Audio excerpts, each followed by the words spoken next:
Hello everyone and welcome to another episode of Larong Atin. Well, actually, the Asian Board Games Festival Philippines Podcast.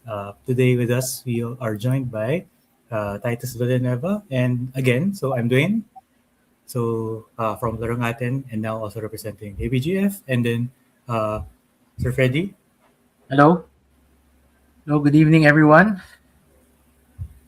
We hope everybody has a pleasant evening tonight. And if you're here, please feel free to post questions and ask or just say hi. And then our guest, Titus. Could you Mhm. introduce yourself? Hi So everyone. I'm Titus Villanueva. I am the author of One of Us Will Die, and we are going live on Kickstarter on 5 days. It's been a very long journey, and I'm actually very happy to say that Larong Atin Unpub, the general tabletop community, has always been with us the whole way. I think I'm gonna mention later nga Sir Freddy was actually one of our first playtesters during an unpub session that took place, I think, a couple of years ago na. It's been a yeah, while. medyo matagal na nga yun eh. Yeah, it's Yeah, been a while. It's been a long journey for this game, really which is long. actually one of quite unique. Actually, 2 years ago na ba yun? Parang, yeah, but yeah, it feels like It yeah. feels like 2 years ago. I don't know how long it actually was, but it feels like 2 years ago. It might not be though. I'm not sure. It might not be. Yeah. But yeah, I although I don't know if it's actually an pub or a special session. I think parang talagang wasn't talagang nag-meet tayo for it eh. Actually, I'm pretty sure it was a normal session because there were a lot of other people testing Mm, their games out din. So mm, I I put together a very short 15-minute demo of the game, yeah. and what was really funny nga is Sir Freddy's character died in the in the scenario, as you know, as you do in this game. Uh, it was a kind of World War II esque Yeah. uh, military drama where his Mhm. character went down in a hail of bullets, trying to, and then he turned the tide of the battle. They all started shouting his name and firing back at the enemy, and that was basically their scenario at that point. Mm, Now we've had so many sessions, so many stories, so many yeah. deaths that a lot of people really remember. Yeah, and the current version has several scenarios, right? And iba-ibang setting. Yes. So the scenario that Sir Freddy played, well, he played 10 minutes of it, but the full scenario that he played is in the book. It's called Embers of War. I'm actually running it on Sunday at a tabletop event. Um, uh, there's actually a character that's named after him as one of the first people to die in that scenario. There's actually a Mhm. character that's named after him in the final version of it, and the there's four other scenarios, standalone scenarios that are out there. Mhm. So Wrath of the Tikbalang, where you get to solve a serial killer mystery in a small rural town in the Philippines. There may or may not be a Tikbalang involved. I will not spoil. Interstellar Nightmare, where you have to go on a space mission to save humanity, which I think is so apt because Project Hail Mary came out just a few weeks ago. So I actually really want to play it again. Then there's Cry of Freedom, where you are rebels in an insurrection and you get to fight through the final battle.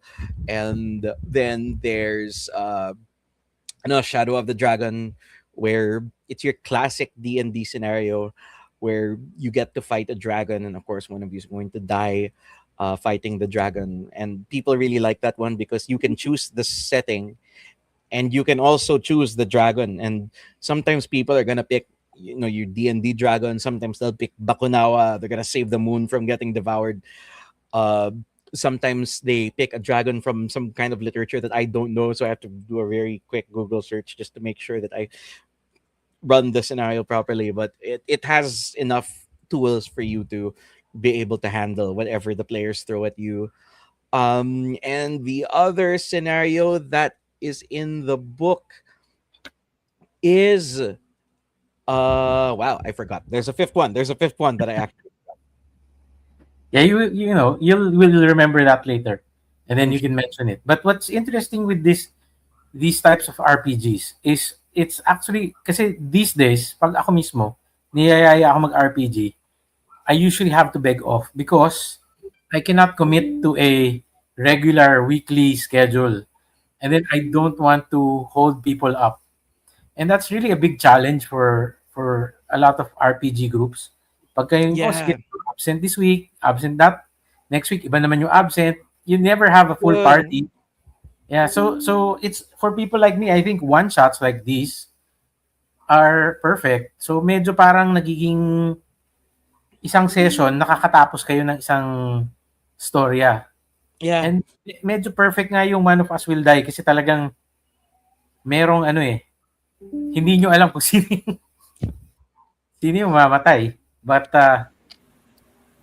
everybody's trying to be a hero or something. Everyone wants to be the hero. I think that's what people like about getting to die in the game. Because when you die in this game, you get a lot of narrative control because you get to narrate your death scene. And when they narrate their death scene, they can make anything happen. So what most people like to do is they're gonna use the death scene to make their character into a hero. So that's very common in the game, and it's something people really like to do. And I think the thing with one shots with One of Us Will Die, kasi when you do a one shot in another RPG, parang you go into a dungeon, you get some, you pick up some treasure, and then you leave the dungeon. Parang it doesn't feel like, well, not all the times. I've had some amazing one shots under some really amazing DMs, pero sometimes, especially when I run them, parang it feels medyo bitin, like the story isn't complete. And what One of Us Will Die does is it grounds the story around this drama involving the death of a character. Kasi I think as geeks, general geek culture, we're conditioned to not believe the story is over until somebody dies. If you watch like Fellowship of the Ring, Boromir dies at the end. The Force Awakens, Han Solo dies at the end. Like, it's spoiler, sorry. Yeah, if at this point they're spoiled by that, I don't think it matters to them. Watch more movies. Yeah. Watch more movies, guys. It's really like a death. We're conditioned to believe that death marks the end, or at least the beginning of the end of most stories. Even the Gospels in the Bible get capped off with the death of Jesus. So it's really like we have this way of telling stories kasi we see this pattern. So parang a lot of the time, One of Us Will Die sessions end with the heroes either looking up at the statue of their friend parang a year later, and they're just, or one of the things I love to do, and this always makes people cry, I don't make it the heroes standing in front of the statue. If there was a child or a kid or a group of children that they saved during the adventure, it's the grown-up versions of those kids. They're all adventurers and they're looking up at the statue, and everyone's just like, ah! It's really nice. It's really nice to be able to have a game that really pulls on people's heartstrings. And I'm not the best writer, so I wrote a game that lets the players do most of the narrative work, so I get to feel like I'm doing something. Yeah, and then yung ano rin, actually in a meta way, like how games are designed right now, it's very much hero centric. Medyo hindi naman Marvel, pero basically medyo superhero yung treatment sa characters. So they're afraid to die, they're afraid kasi yung continuing legacy. So at least Yeah, in this correct. case, parang coming in, you're already mindset mo na parang, first of all, it's a one shot, and then second of all, one of you will die. Yeah. So coming in, iba yung decision making mo eh. Like yeah, I'll be a hero, or like this is It's really one goal. it's really crazy how creative players get when they're not trying to protect their characters. Mm.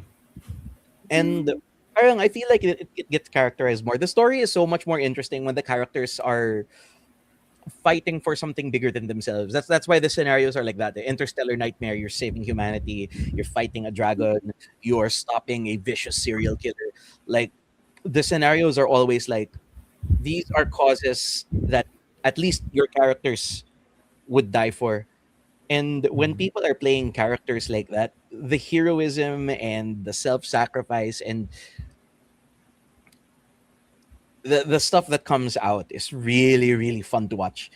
And what I really I did not realize this when I wrote the game, but parang the player's own personal desire to change the world or to stand up to their demons or just to be a better person, sometimes it comes out in their characters.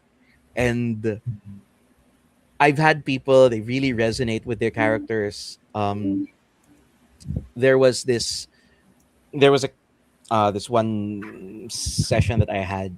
Somebody was playing the cleric archetype. Uh, so this cleric was trying to pray for a miracle to happen that would uh, save the party. And I really just let the player know, okay, you're putting all your faith in your deity right now. This miracle may or may not happen. Are you willing to bank everything on this? And a lot of their character arc had to do with their faith or just this faith in this thing that is bigger than them, that created them, that they want to believe in. And the player actually was moved to tears because they themselves had issues with their parents at some point, and they have a hard time trusting authority figures or yun, parent figures, and it came out in the cleric. And when the miracle finally happened and the deity intervened and that trust in the parental figure was rewarded, uh the well, it was a really emotional moment for that player. And does this sort of thing happen in real life? No. Well, I mean, not all the time. I know there's some great parents out there, but a lot of the time it doesn't.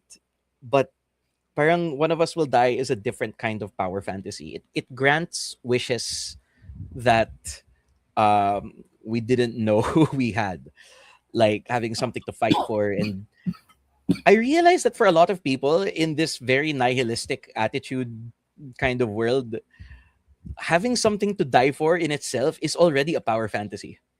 It's morbid. It's morbid, but believing in something so much that you would risk your life, um, I think is a fantasy that people really cling to these days. It's kind of sad that it's necessary for people to have fantasies like this, but with all the stuff that's going on in the world, sometimes people are suffering from depression. Sometimes people feel incredibly discouraged in their lives. Playing a game about heroism and just believing in your own, like believing in yourself and the people around you, with all that drama surrounding death, I think for a lot of people it's something that they needed. Mhm. Yeah, that's the value of play. Yeah, which is No, legitimate. talaga eh. It's legit. Play, Yeah. play is really an integral part of, which is something that we are championing, and not just for as a form of entertainment, but it's also education. It's social, emotional release, and it's social glue. So and it you know maraming ways for play to manifest. RPG being one of them. I Uh, agree. yeah. And it's So it's It's Mhm. fun din kasi the game system is based on Jungian archetypes, hero's journey, Mhm. literary tropes. It makes references to a lot of books that were required reading for us in high school.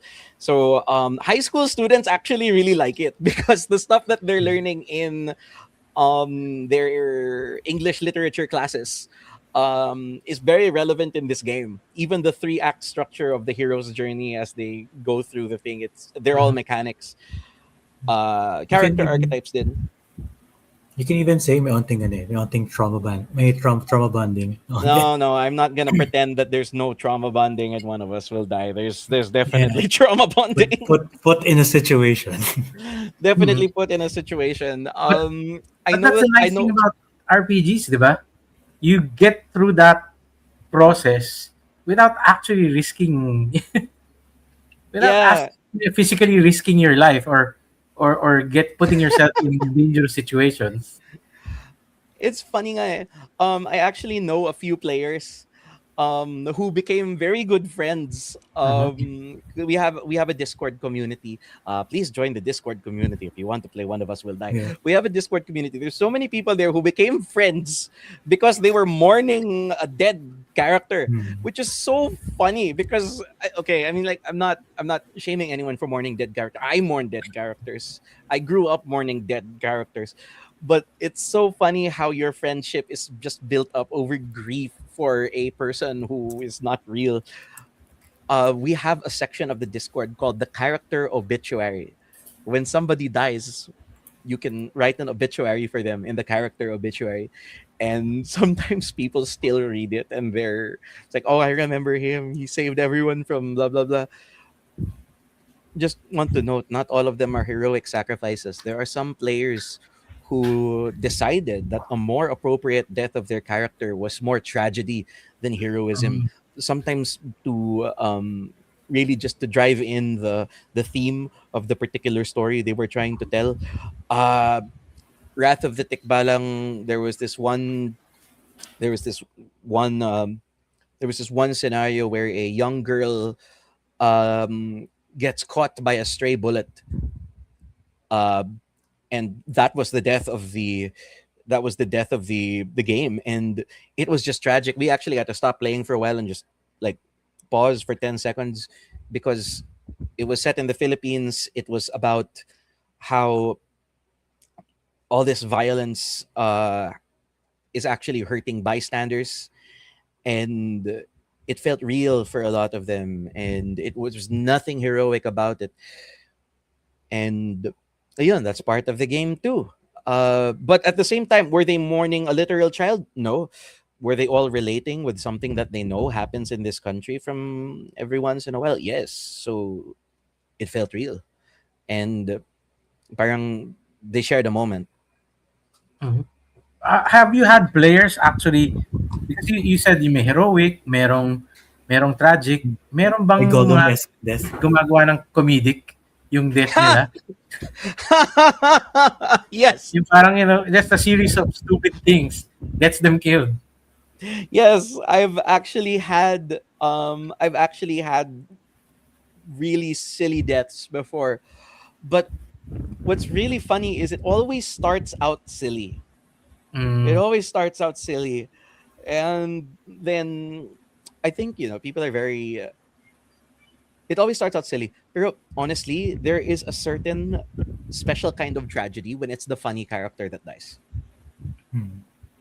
Like nobody expects it. mm, And we laughed for a while and then we were just I mean we laughed again. But yeah, we've had silly deaths. He died from a he died from a petty fight that he got into with another player. Tapos his arm snagged on a poison spike the other guy was carrying. okay. Hmm. um, there was another one where I know the dragon just lands on him. That's it. Okay. As in, like the Talagang dragon parang, landed. Monty Python-esque. Ganun. Yeah, the dragon just landed on him, and everyone else was just inspired. No, and then they killed the dragon. Actually, we've been talking about the game for a while now, but we haven't actually talked about the game. Oh wow, yeah. So, let's give a short overview. What is One of Us Will Die?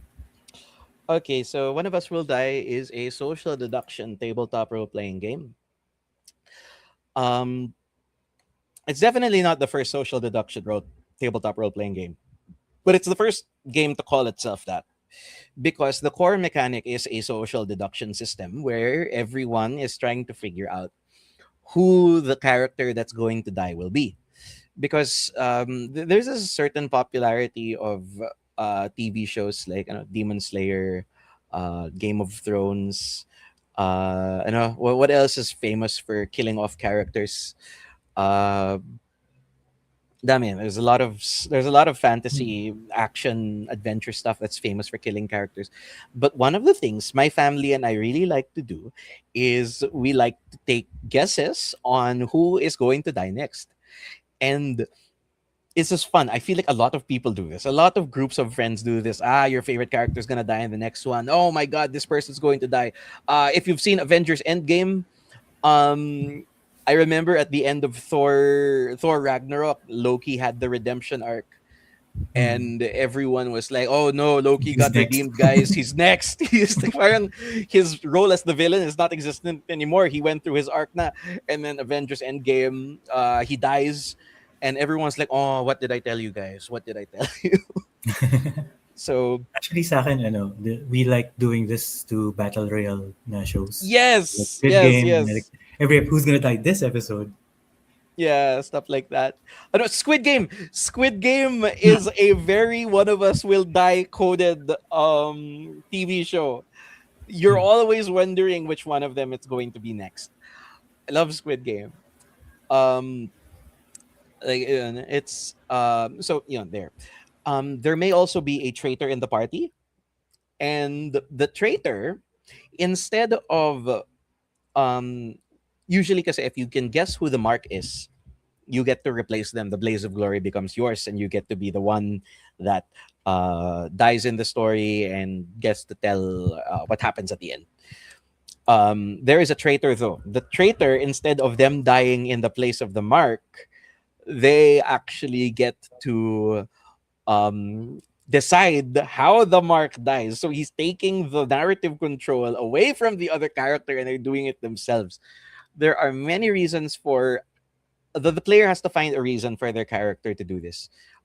Sometimes they're in league with the villain. Sometimes they are not who they say they are. There's actually a scenario that's a stretch goal called Karimlan ng Aswang, Mhm.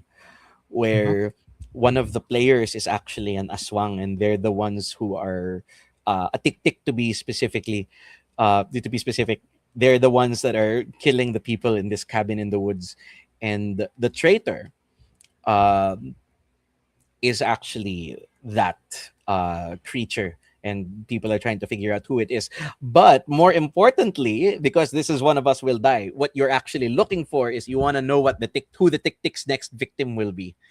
So it's still in place of trying to guess who's going to die. And you have your usual RPG stuff. You roll dice. There's a 3-act structure. And in order to activate your role, either you make your guess or you narrate your death, you need to hit story milestones. And the story milestones are really integrated into whichever archetype you pick. Like, for example, if you pick the lover archetype, instead of character classes like D&D, we have archetypes. Archetypes are more about the story of the character rather than the character's abilities.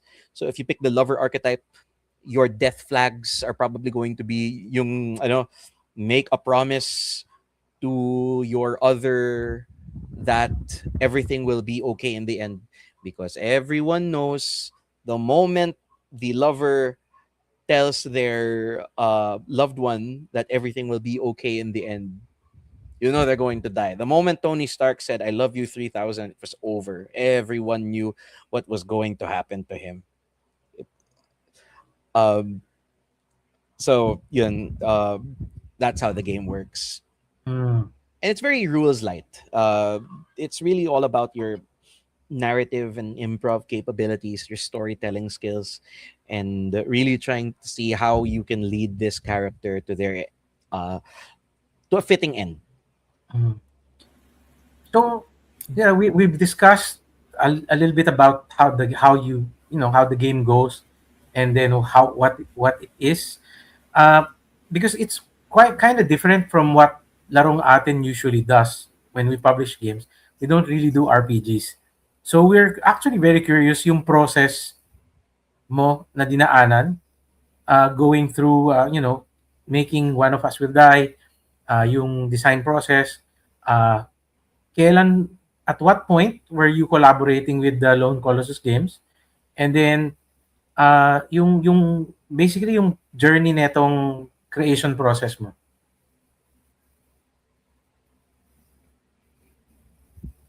Um, well, okay, it was a long process. So, um, what happened was, so it started out as an idea, as most games do. I conceptualized it. I typed down some notes. So, what happened was those notes I tried to format them. What I actually did was I actually had a friend. Um, I actually had a friend who did the layout for me. I did not know layouting.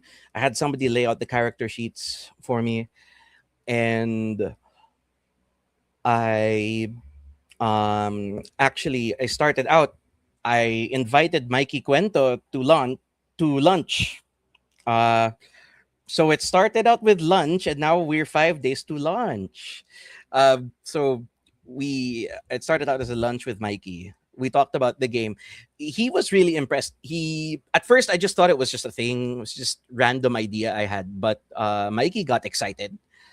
Um, and we talked about it. We talked about possible things. Um, he actually vetoed some ideas that I had. Like, for example, I actually thought that the game would be initially app led, but uh, he was like disconnect to connect. So now it's all paper. It's all pen and paper now. So you can thank Mikey for that. Um, and after that discussion, he invited me to the next Unpub. So we showed up on Saturday. Uh, Sir Freddy was there. We got to play the game, and when we when we all played the game together, I also learned some more things about the game. Uh, Next was, and a lot of the time, Mikey was really supportive. Like, he kept introducing me to these people who really helped out. He introduced me next to Francis, who founded UP Tabletop. And the next playtesters of the game, the next few weekends, were volunteers from UP Tabletop who just wanted to try out the game. And then after that, we were at conventions, and we went to our first Bacon. Uh, After that, I decided, you know what? Maybe it's time. We actually have this game is playable now. I'm okay with other people playing it without me. So I paid a friend of mine to lay out a. I paid a friend of mine to lay out a draft of the light version, which is now on itch.io. I released that last year.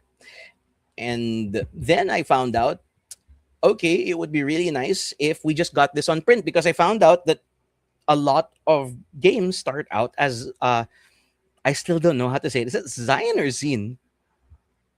The It's zines. zine. It's short It's for Zines. I've been magazine. saying Zines the whole time. It's So it started short out for as magazine.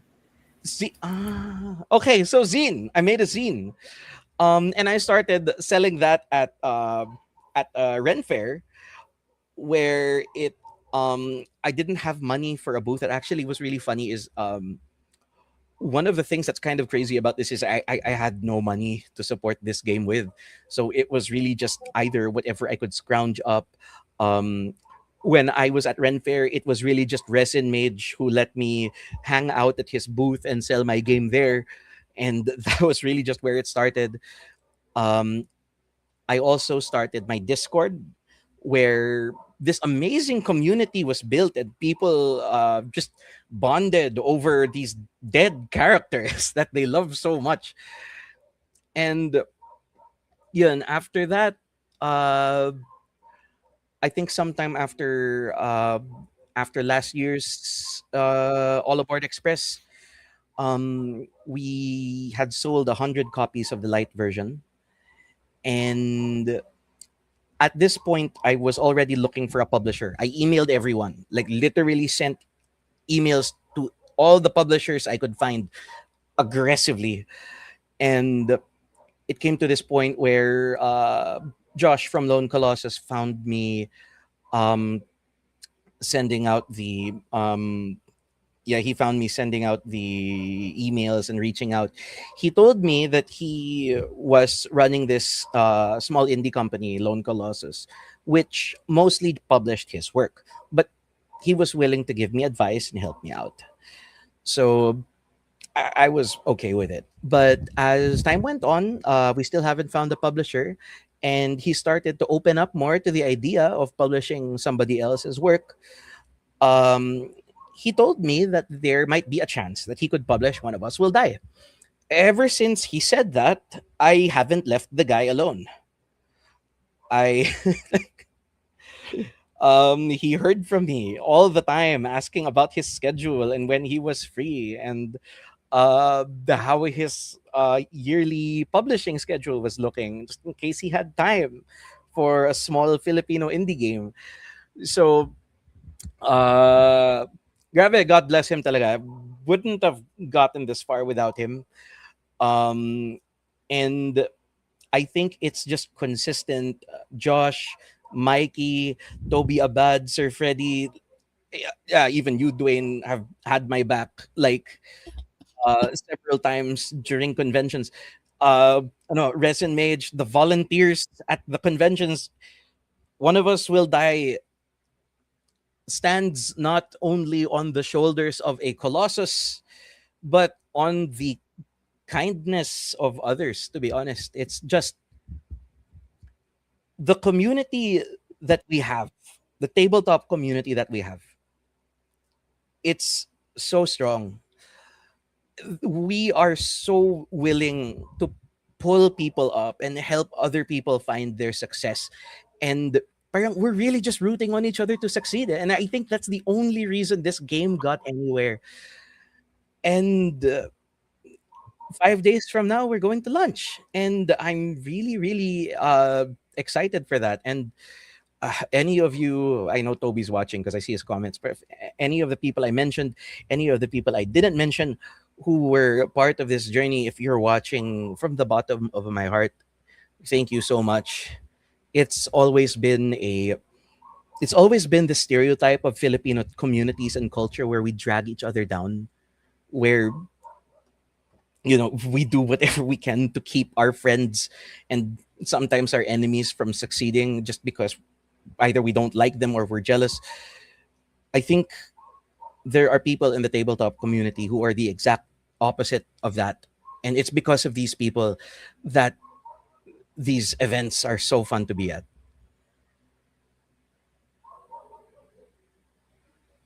That's great to hear na organic yung growth, and then that you found your publisher. What's his name again? Uh, Joshua Rosing of Lone Colossus. Mm. Okay, so he publishes his own RPGs initially. Tas ikaw yung first na ipapublish niya na hindi kanya. Oh, I think he's done another one before. Before me. Lone Colossus usually publishes D&D supplements because that's where the money is talaga. D&D. Like D&D is still one of the most popular TTRPGs there, and deservedly so. It's such a big community and such a wide world. They even had that movie recently that I really, really liked, and that's where the money is. But every once in a while, he'll publish an indie RPG. He had his own work. He published his own work last year, Wormlings, where you play baby dragons going on adventures. It's really cute, and I actually encourage people to buy that one as well. And then now One of Us Will Die, which is not connected to D&D in any way. And if anyone ever tells me uh, that I somehow did, I will deny it.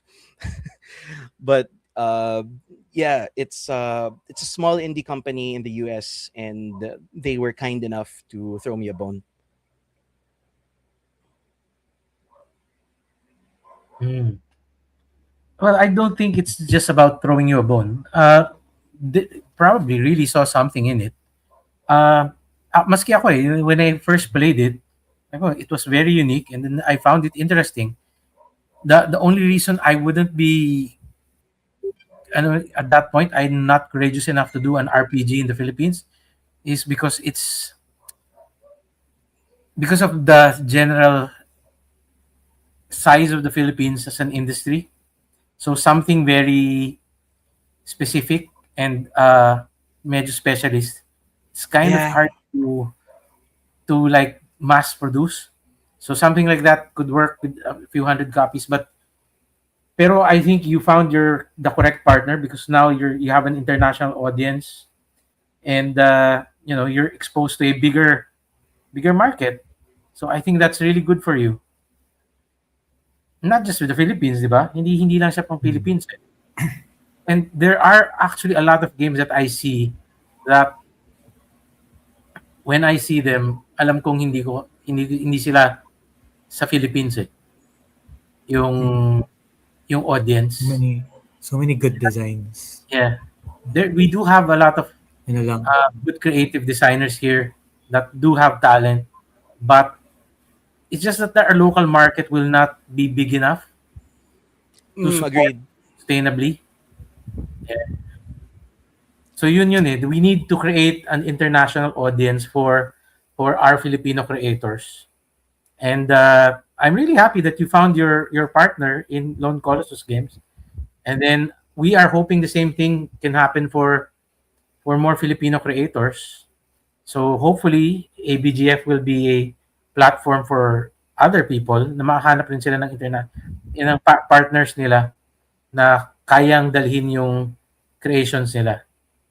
So they have, some people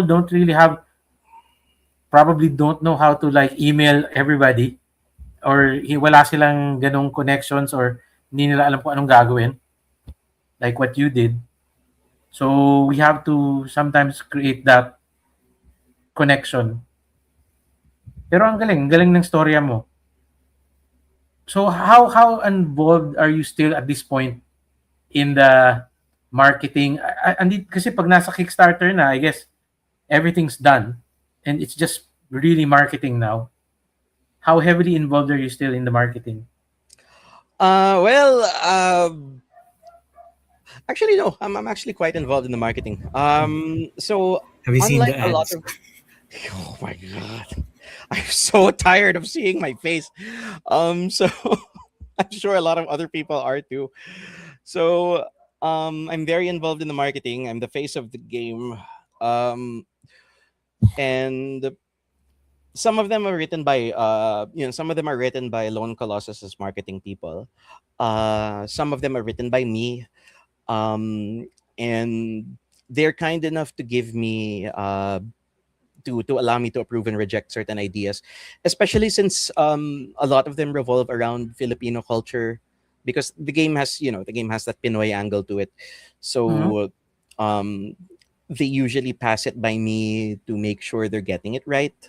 The concept of hugot, which is what the game is built around, um, and even like there's a lot of buzz about the fact that there's Filipino mythological creatures included in the bestiary. I said bestiary, not bestiary, so I can finally um, absolve myself of the wrong pronunciation I used in the ads. But there's Filipino mythological creatures in the bestiary, and they wanted to make sure that they got it right. And what was really funny nga is one of the ads has me sitting down and saying, um, in Filipino folklore, the scariest monsters don't live in caves. They look exactly like us during the day. And a lot of people took that to be a political post. They took it very politically. And I did not correct anyone because they're not wrong, but there are a lot of monsters who look like people here. But yun, stuff like that. Like I had to inform I had to inform my publisher right after, like, you're gonna notice a lot of comments saying that the ad is political. Okay, it's okay. We did not say anything political. It's just that in the Philippines, we also compare corrupt politicians and crooks in the government to aswang because they're monsters, but they look like people. So, like, I had to explain that away pa. Um, yun. So it's good to hear that you're very much involved in the marketing. I guess that's true for a lot of especially with smaller publishers and yung mga indie. Talagang hindi pwedeng ginawa ko na tapos iwan ko na bahala ka na. You really have to be involved in the whole process. And Yes, really happy about that. yung how about the creative process? How involved was Lone Colossus with the creative process? Um, I'm a massive pain in his back, uh, because my 200-page manuscript of the book, now Josh has to read all of it, and he has to edit everything. And we started with the quick start, we started with the light version. We had a watered down version of the light version, which we eventually released as the quick start, and even that was a nightmare for him to get through because we had to pass it around so many times because he had to deal with my grammar, bad writing, wording things wrong.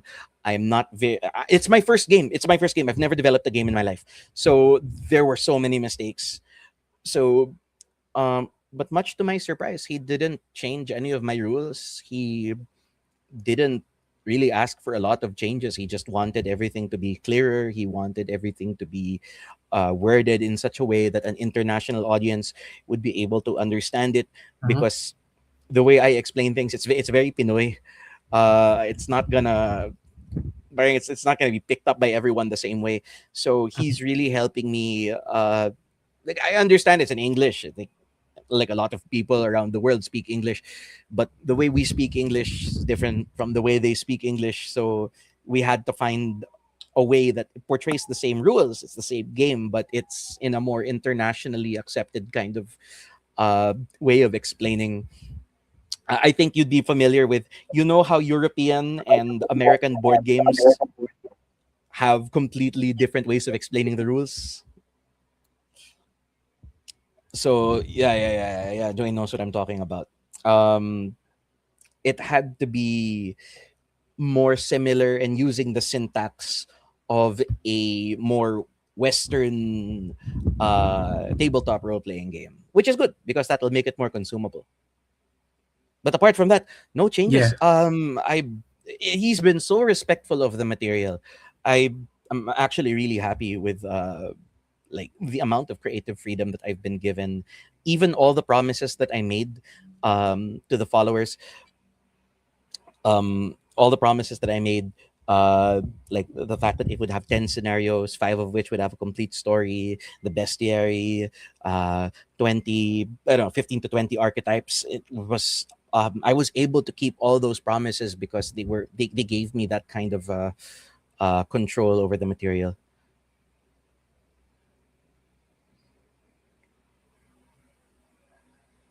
Mm. Yeah. So actually, na-bring up na rin, since your primary playtesters were basically the local community. Ano na, in so many words, kamusta yung, how do you find the local community now, like the RPG community? Kasi I Oh bet most of the people wow. who were, yung ano lang, yung the ones who tried it out are mostly like D&D 5 years, or people who haven't actually played, or, yun is, it's either like, they only know D&D, or wala silang experience at all. Or Oh my board god. Because gamers. yeah. There's two kinds of people, right? There's two kinds of people. There's people who like D&D. There's people who have never played a role-playing game. In the Philippines, the most successful and most popular role-playing game, as it is in many other places in the world, is Dungeons and Dragons, for valid reason. It's very easy to get. you can get your copy at National Bookstore, Neutral Grounds, or Fully Book. So uh, anyone can play it. What I didn't realize is that both of them would like the game for different reasons. The D&D players, either one, they're tired of D&D, and the thing with D&D because it's not a very number crunchy game, but there is number crunch in it. And especially when you get to the higher levels, like level 15, level 20, the higher ones, you have so many spells, you have so many stats, you have so many pieces of paper that has everything on it, to the point that sometimes players get overwhelmed. Some people deliberately don't level up their characters. Another thing that popularized D&D is Baldur's Gate 3. You can only get to level 12 in Baldur's Gate 3 because beyond level 12, it's crazy. It doesn't make any sense. Your character's God, basically, but also with a lot of rules. So, a lot of D&D players enjoyed a more rules light RPG, and something that uh, really encouraged narrative role playing. In fact, this is what people in the tabletop RPG space call a narrative RPG, because it's all about what happens to your character and why does your character do these things, what fate befalls them, instead of what can your character do. uh, it's less about overcoming challenges and more about telling the story. And then there's people who haven't played RPGs. um, there are a lot of people who actually have had One of Us Will Die as their first RPG, and they said it was easier for them to get into than say Dungeons and Dragons, because they tried it out. There's you have to cross reference the player's handbook with the character sheet. In One of Us Will Die, the character sheet is just a checklist and fill in the blanks. So it's easier, and they actually managed to get a foothold. I was actually talking to somebody a week ago. He told me that I got his girlfriend into tabletop RPGs. And I was like, really? I've never met your girlfriend. How could I do that? And he was like, oh, we played your game. And she finally got into it. I ran One of Us Will Die at a school once, and one of their teacher actually approached me and said, when my students want to play D&D after school, I think this is actually the game they want to play. Because there's a lot of D&D media content out there, like Critical Role, the D&D movie and stuff like that, where it's all drama. Like there's so much drama. There's romance, there's drama, there's action. And then when people play D&D on their own, they find out that the experience is different when the table are not composed of professional actors. Yeah. Because when you Yeah. watch Roll20, everyone at the table is a professional actor. They're all really good at storytelling. So of course it has all that high octane drama, but a lot of people have a hard time creating that with a normal D&D game because they themselves don't have the training. The DM doesn't have the training. Not everyone can be Matt Mercer. But in a narrative TTRPG, like One of Us Will Die, and many of the other narrative TTRPGs out there, they there's a guide, there's a character archetype, there's milestones, there's story goals that you have to hit. It teaches you how to lead your character to make it dramatic. And of course, there's the whole death thing. Death always makes everything more dramatic.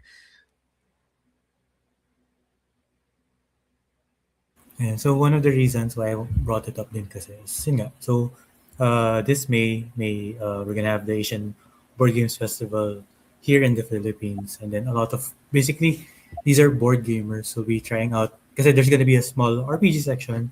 It's you, it's Kara. There are a few zine people actually. Si iba rin, like hindi sila exactly like RPGs per se, may miniatures, then agnostic, ganun. And then these are different avenues of gaming, of playing games. Like hindi lang sila board games.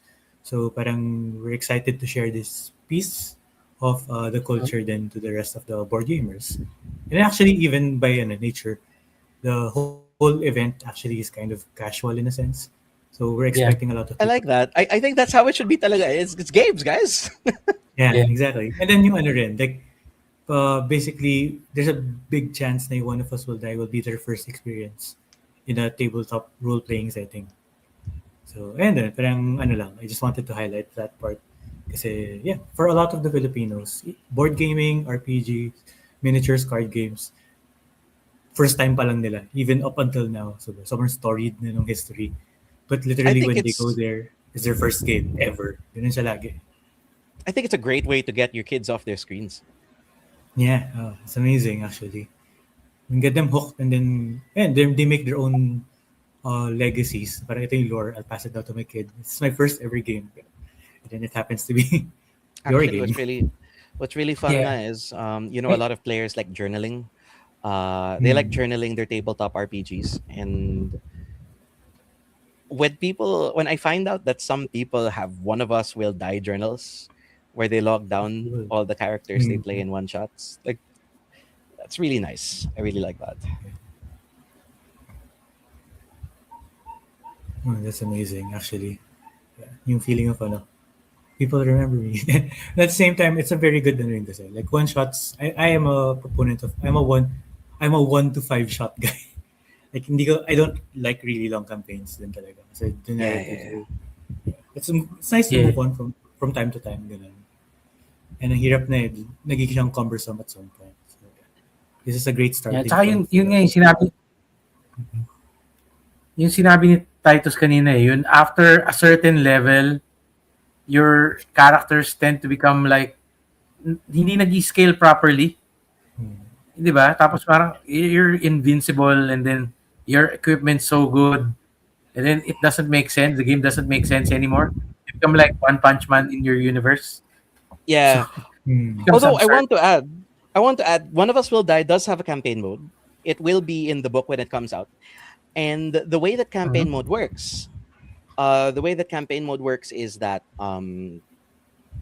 the way that it works is you don't hit EXP from killing enemies. You hit EXP by hitting story goals, by reaching Hmm. milestones, by having dramatic moments, character development. In an anime, you can have a character that just keeps killing, but they only get stronger when they have a character development moment. So it's trying to Mm. emulate that kind of thing.